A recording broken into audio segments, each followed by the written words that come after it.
Good morning. You guys must have been praying for me something hard. On Thursday, I basically had no voice whatsoever. On Wednesday night, I could barely talk. And John was like, you better get some decongestion or something. He's like, you're all stuffed up. You'll never get your voice back in time. And so I did. I went ahead and got some Sudafed. I was trying not to take Sudafed. And I went ahead and bought some. And slowly but surely, Thursday I actually had almost no voice. I might get sick more often because my wife said she's going to start calling me baby when I'm sick. And I kind of liked it, so I might get sick way more often. But I'm here and I've got a voice, and I'm glad to be here. Paul mentioned his prayer. He thanked God for rain, and which I am grateful. But if there's any way we could do no rain between the hours of 2 o'clock and 4 o'clock a.m., that would be great, because I woke up in the middle of the night and I thought I was in the middle of a hurricane. And I was so tired, though, I thought, well, if there's a hurricane, I might as well just stay in bed. And either way, I'm doomed, whether I get up or not. So I'll just lay here and at least be under my blanket and be comfortable. I don't know if you guys heard, was anyone else woken up by the storm in the middle of the night? Maybe it was just where we were at, but it was so loud and so bad. But I stayed in bed because what's the difference? What am I going to do? Go out and calm the storm? I can't do that. Stay in bed, curl up on the blanket, hope for the best. Things turned out okay. This morning we're going to continue our series on the curses and the cures. And this morning we're going to look at the death of Abel. A story that many of us, I think, are familiar with. But before we jump into it, I want to just kind of refresh our memory of last week's talk. So last week we talked about the first curse. We talked about how God had created man. He created this Garden of Eden, this place of pleasure, and he put his man there to live in that garden, to cultivate it, to work it. Man was alone, and so God created Eve from half of Adam. Something I talked about afterwards with someone after church was we have this misconception that God took a rib out of Adam, and out of a rib created Eve. But the word for rib in Hebrew actually means like half of a building or half of a temple. So literally the other half of Adam, he made Eve, and he brought the two halves back together, this time as male and female, or as man and woman, and brought them back together, and the two became one. And they were given one rule. And remember the rule. Just don't eat from one tree. That's it. Everything else, fair game. Whatever else you want to do, you want to run around naked in the garden, go ahead and run around naked, which they did. They didn't know they were naked, but that's what they did. Ran around the garden naked, ate from whatever they want, drank from whatever they want, did whatever they wanted to do. All they had to do was not just one thing. Could you imagine living your life where you really only have just one rule? Everything else you can do. We are surrounded by rules. Rules everywhere for everything, right? Rules on top of rules, and you make more rules to clarify the rules that you made. Laws and rules everywhere. They just had one. All they had to do was just not eat from one tree. And as we all know, they did. We would have too. We love breaking rules. It's like our favorite thing. We would never say it in church because we're in church. But we love breaking rules. We absolutely love breaking rules. That's why there are fines for when you break rules.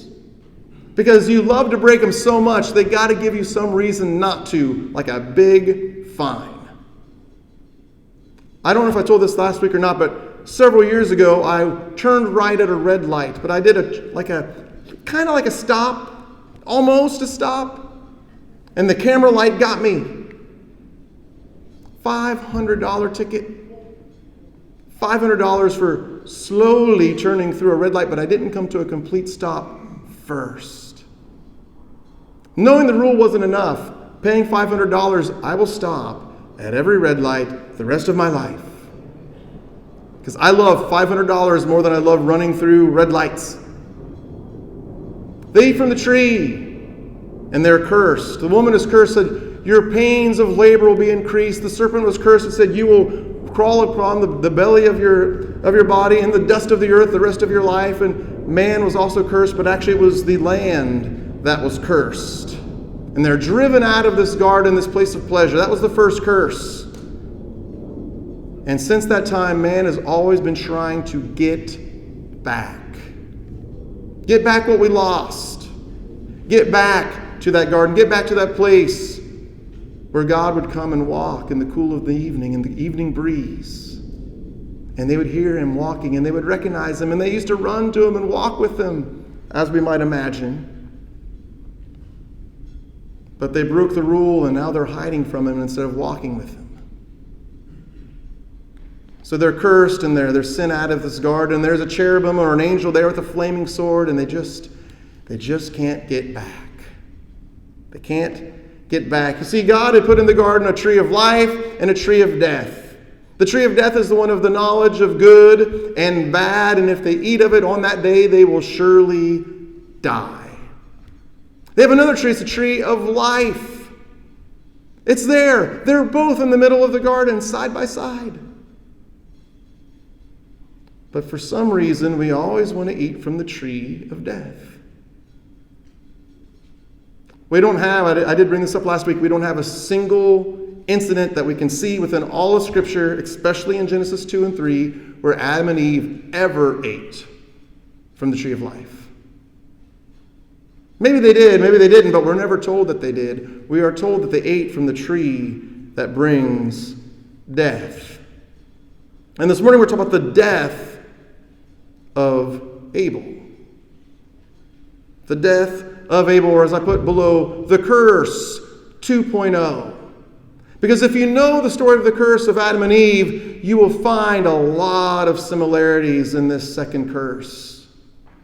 This curse that's put on his brother Cain. You guys ready to read it together? We didn't feel super energetic during the song service. I don't know if it's the rain or the clouds or what it is, but are we ready to read it together? Yes. Good enough. Genesis chapter 4. This is after the curse has transpired. They ran out of the garden. It says, now the man knew his wife Eve, and she conceived and gave birth to Cain. Then she said, today I gain a man, just as the Lord did. Now last week I tried to show some similarities between the Hebrew word for clever and the Hebrew word for naked. And it's really hard to do because in English they sound nothing alike. In Hebrew they sound almost identical. But with the name of Cain, we can do it in English because the name Cain means gain. I have gained a child. So we can do the wordplay in English with this one. She gave birth to Cain, and she said, because I have gained a man, just as the Lord did. If you're following along in your own translation, yours might end wildly differently than this. It might say, with the Lord's help. But actually it says, just as the Lord did. Now this is a clue if you're reading, okay, they're out of the garden. It's time to start over. Start fresh. Be fruitful, multiply, and fill the earth. And I was given a man, Cain. I've gained a man, Cain, just as the Lord did. This is a clue. What do you think is going to happen in this new start, this 2.0, this upgraded version of humanity, if Cain is going to be just like Adam? It's not going to go well. But these are just clues. As you're reading along, it seems like things are going great. They got together. They had a child. She's, just like the Lord, I have been given a man. I've gained Cain. Then she gave birth to his brother, Abel. Now the word Abel I have bolded as well. Do you know what Abel means? A vapor, a mist. Remember the word in Ecclesiastes we went through? Meaningless, meaningless, everything is meaningless. The word meaningless is Abel. So we got this man right after Adam's own heart, who we know will not listen, right? And his brother is named a breath, a vapor, something that sprouts up and then is gone. These are all clues as to what's going to happen in the story. Our problem is when we read it in English, we don't know any of this, so we miss all the clues. We miss the playfulness and the fun of this story, because we're missing out on all the clues the author's put in for us to know something's going to go wrong, and it's going to go terribly wrong. But it's all there. It's already mapped out for us what's going to happen. Gave birth to his brother, Abel. Hevel is the Hebrew word. Gave birth to his brother, and they named him Vapor. Abel took care of the flocks, while Cain cultivated the ground. Again, this is important. The ground. What ground? The cursed ground. Remember when God spoke to Adam, he said, "Cursed is the ground, thorns and thistles. It'll be hard. By the sweat of your brow you work to try and find food to eat." Another clue. Abel is working the flocks. Cain is out in the cursed land,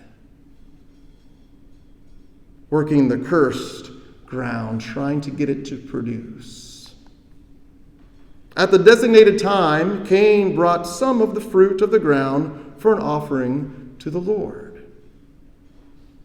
Some of. Doesn't describe what kind of fruit. Doesn't describe whether it was the best fruit or the worst fruit or mediocre fruit, the last fruit. It doesn't say, just some of it. Nothing special, nothing in particular. He just grabs some fruit and makes it an offering to God. But the vapor one, brought some of the firstborn of his flock, even the fattest of them. He brought the best animal he had to offer it to God. Cain did not. I don't know if you've ever gone to a party and you get the distinct feeling that they're offering you leftovers. You ever had that happen where you're like, "Hey, we're here for the party," and half the sodas have already been opened? And you go, "Oh, I get the distinct feeling you're bringing out the old soda." If you know me, I love soda. I'm a soda, or at least I used to be, a soda connoisseur. It's an acquired taste. Not all have it. But you walk into a party, and all the sodas have been opened, and you're like, "Oh, there's probably some flat sodas here. Not sure I'm too happy about this." Or they bring out the dessert and slices of cake are already missing. Ooh, just how old is this cake? You ever been to an event like that where, "Hey, I brought a dozen cookies, but there's only 8 cookies in the dish." And you these must be left over from a former party, a party you cared about. That's Cain. He brings some. He brings whatever he finds laying around. But Abel, he takes this party seriously. And he brings the best that he has. We were talking about this in our morning class in Deuteronomy. One of our 2 morning classes, because every time I say that, someone says, "We have 2 morning classes." There's 2. And the one that I teach, we're talking about Deuteronomy and how they would bring the best of the best. And when you have a church potluck, for example, most of you, if you bring something that you made in your house, what you don't do is go, "I'm going to bring that dish that I make that people don't really like. I'm going to bring my least favorite dish, the one that people eat and they think, it was okay." No, you do your best, right? Because 1, you want people thinking that you really know what you're doing in the kitchen. And 2, you want people to eat it and really enjoy it. That's Abel. He really wants to bring something that's going to be really enjoyable. Not just whatever he finds, but planned ahead almost. Specially selected for the occasion. You can imagine what's going to happen next when God receives their offerings, right? And the Lord was pleased with Abel and his offering. Well, of course he was. He took time to make it special. But with Cain and his offering, he was not pleased. So Cain became very angry, and his expression was downcast. Pay special attention here, because no one's been cursed yet.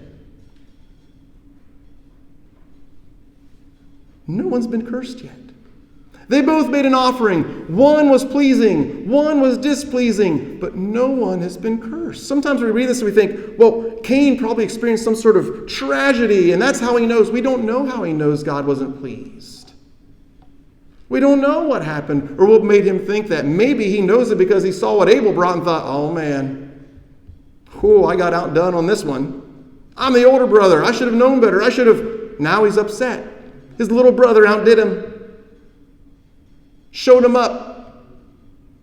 So he's angry. But God doesn't punish him. God's not pleased, but God doesn't punish him for bringing an offering that was not pleasing. That is not why Cain is cursed. Then the Lord said to Cain, why are you angry? Now pay attention again. Remember when God shows up in the garden with Adam and Eve, he starts to ask questions like, where are you? And who told you? So he comes to Cain and says, why are you angry? And why is your expression downcast? Is it not true that if you do what is right, you will be fine?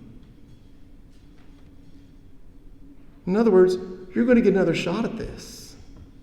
No punishments are dished out. Isn't it just next time this comes around, the next appointed time that comes around, you'll get another chance. Do better next time. You can do it. Do better next time. Isn't it true that next time you'll do what is right?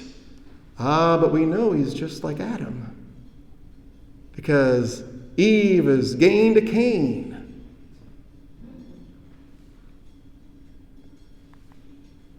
See, God has put before Cain life and death. Not because of the offering. Something else is going to happen. And he's telling Cain, you're going to have another opportunity to do what is right. Actually, that opportunity is not going to happen at the next appointed time of offering. It's going to happen right now. Because you are so angry, and we'll find out he's angry at his brother. He's so angry that his brother outdid him. And here we are in the middle of the garden again. Cain's got a choice. Life or death. Blessing or curse. I wonder which one he's going to choose. What's going to happen to our friend Vapor?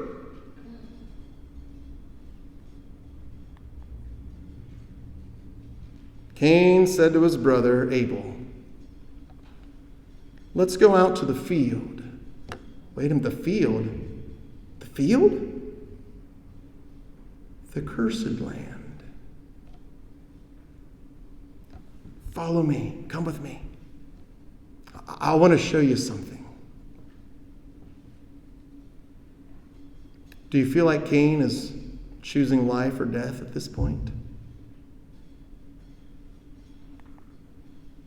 While they were in the field in that cursed place, Cain attacked his brother Abel and killed him. Now, if you go on Google or if you're on Facebook, you'll see all sorts of images and all sorts of ways this story is misused to talk about gun control and all sorts of things. The story's not about that at all. It's about God putting before Cain life and death and telling him, if you do what is right, your life will be fine. But there goes our human, just like us. He says the tree of life looks good, but the tree of death looks better. Coming to the cursed land, Abel, I want to show you something. And the way that I imagine it is, if Cain is really a gardener, then he probably has some garden tools laying around in the field. And he takes that garden tool and he beats his brother to death with it. That's how I imagine it. The thing that's supposed to work toward providing food for life, he uses as an instrument of death. He has turned his plow into a sword, metaphorically. And he kills his own brother. Yes, when you eat from the tree of death, it does bring death. Then the Lord said to Cain, where? This is a familiar question. Where are you? In the garden, right? Where are you at? Have you done the thing I told you not to do? The Lord said to Cain, where is your brother Abel? Now remember all the excuses Adam and Eve gave? Adam's like, hey, what happened? Well, that woman you gave me. She told me to eat, and so I listened to her and I ate. Oh, why'd you give me that woman?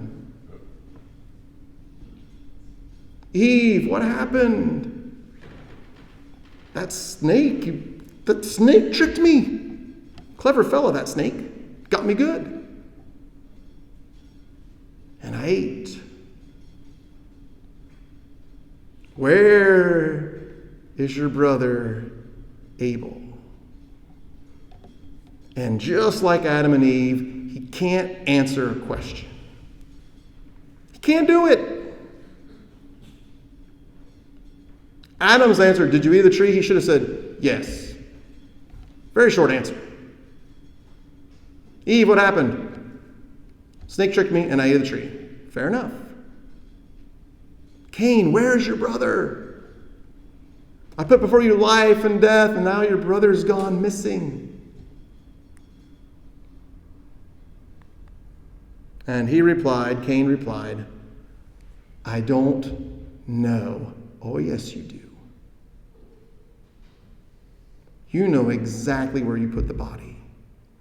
You probably buried it in the cursed land.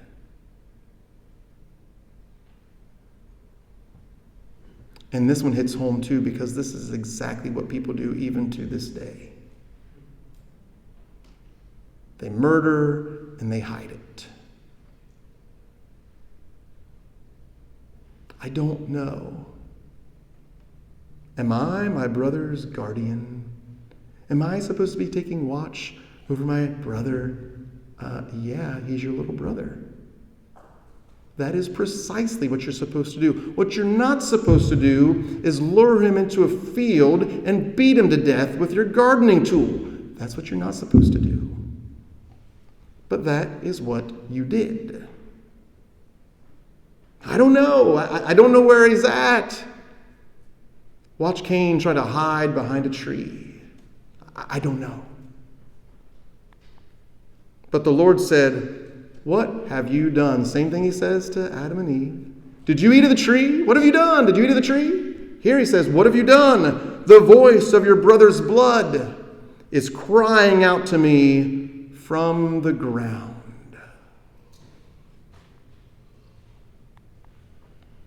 So now you are cursed from the ground. The curse 2.0. It's all happening all over again. Adam and Eve had a chance to do things right, but guess what? Humanity messed it up again. Again. Sometimes I think I fall between optimist and pessimist. Maybe realist is the one that's in the middle. I'm not sure. Sometimes I feel like I go more toward pessimism sometimes when I think about humanity and how capable we are of always, always, always choosing death.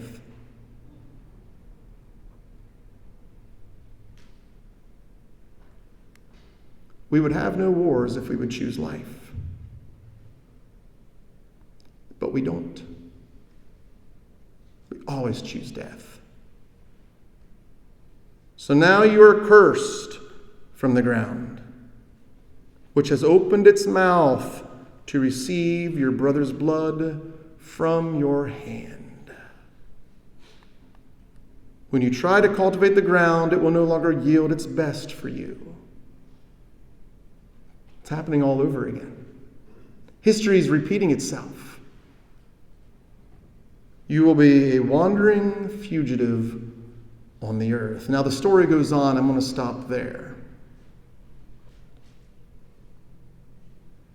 You'll be a wandering fugitive on the earth.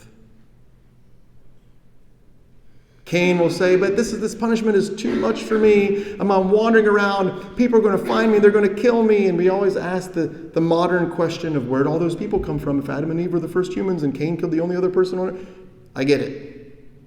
That's not the point of the story. Part of the point is God is continually fixing our mess. And that's a good thing. Even if your mess, to Chris's point from the Lord's Supper talk, even if your mess is murder, there's no mess God can't fix. But there's also no end to the evil that exists in the human heart.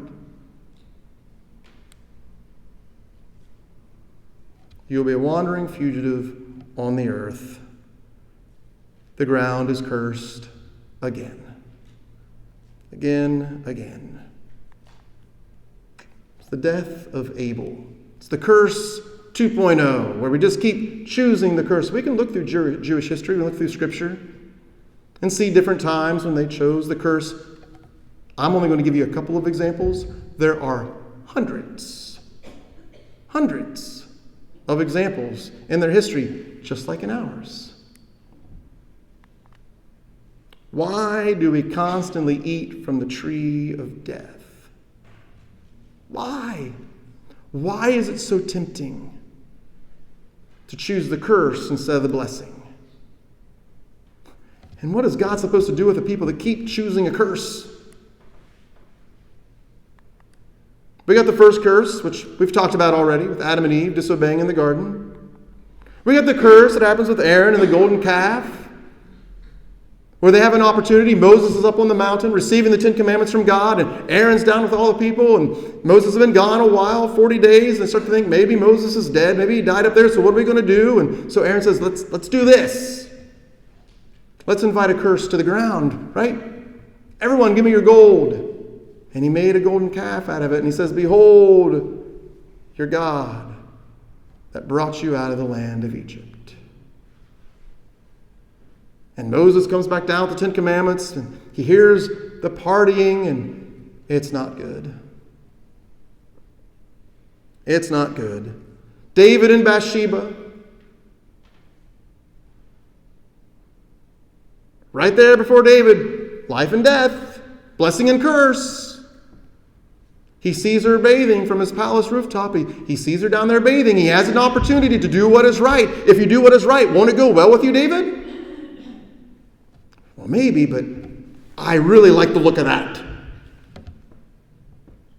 And I am king, and no one can stop me. So he takes her. He takes her. And all sorts of trouble, including death, take place.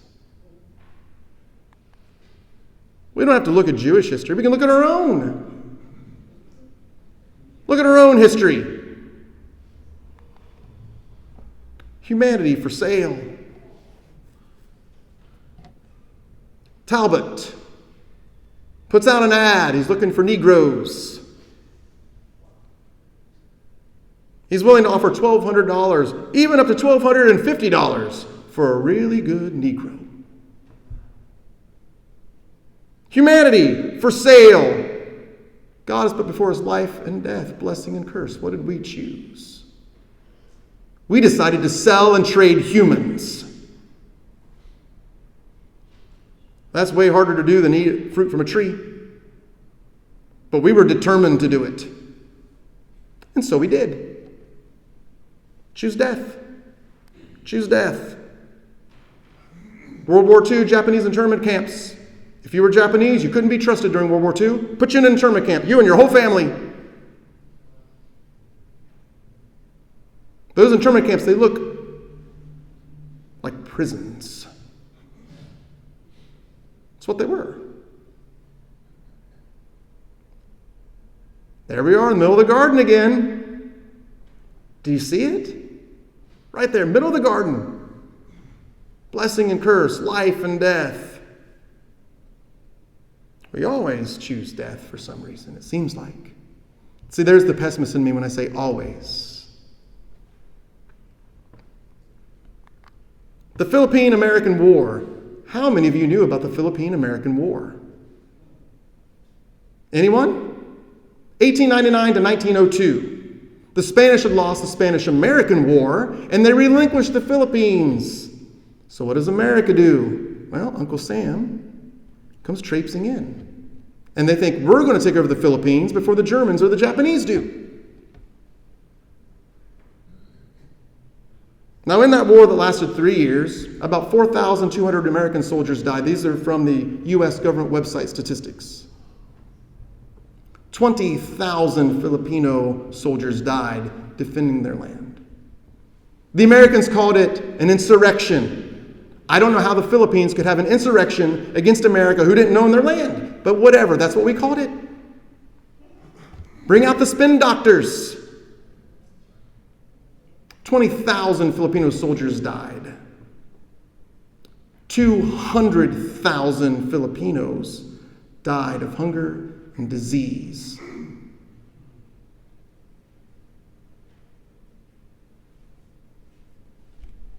It's not so pretty.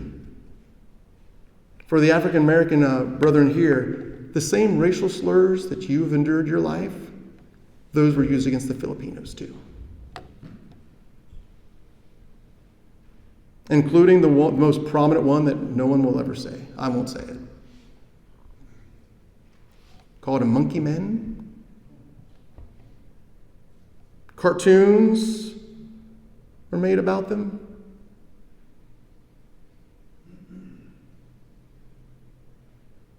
Why do we always seem to like the look of death?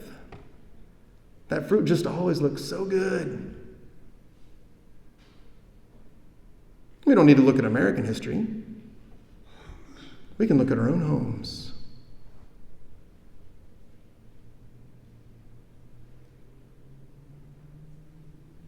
Put the history books away.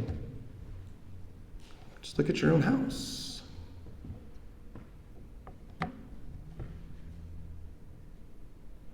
When we choose jobs over children.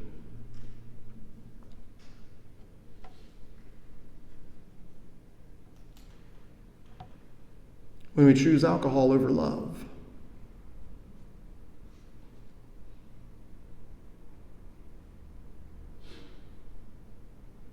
If you are struggling with addiction, struggle. Fight. Fight. I'd rather see you fight and fail than just never even try. At least then your family, if something bad happens to you because of all the fighting and failing, at least then your family can say, he fought as hard as he could, or she fought as hard as she could for us. But if you don't even put up a fight,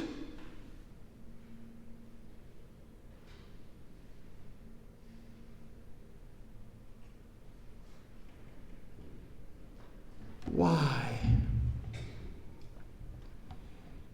Why? Part of it is, why are there 2 trees in my garden? Right?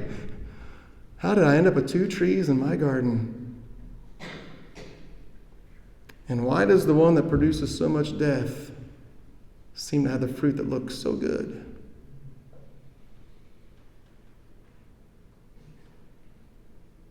It's why the tree and the fruit, the analogy to food is such a good one.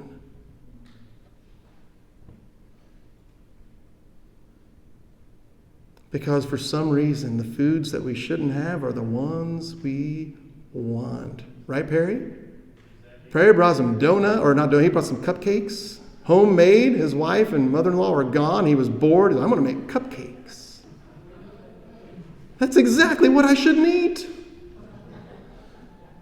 4 cupcakes later, oh, I'm just kidding.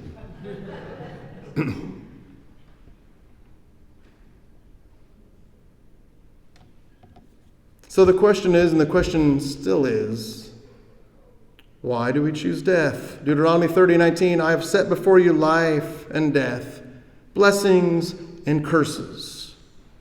Choose life. Go and pluck some fruit off of the tree of life. Stop going over to the tree of death. Choose life so that you and your descendants may live. When you choose death, it's really hard for anyone to live, including yourself. That was Cain's fear. If I go out, they're going to kill me. When you choose death, it's hard to live. Death is a hard way to live your life. But God always puts before us life and death. You always have a choice in your family, in your community, in your church, as a nation. It's always there. That's why it's so important when Paul prays, he almost always prays for our world leaders. Almost always. May they choose life.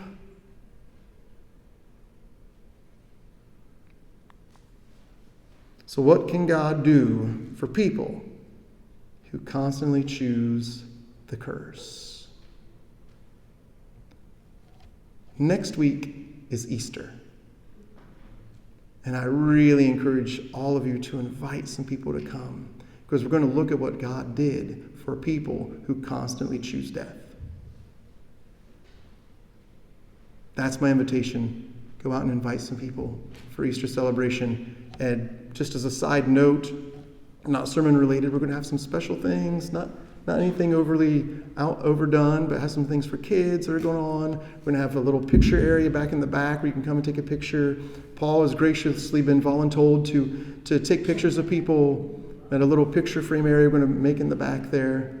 It's going to be a good time, but we're also going to look at this question, this really troubling aspect of humanity. What does God do for people like us who can't ever seem to make a good choice? Come back next week. Amen?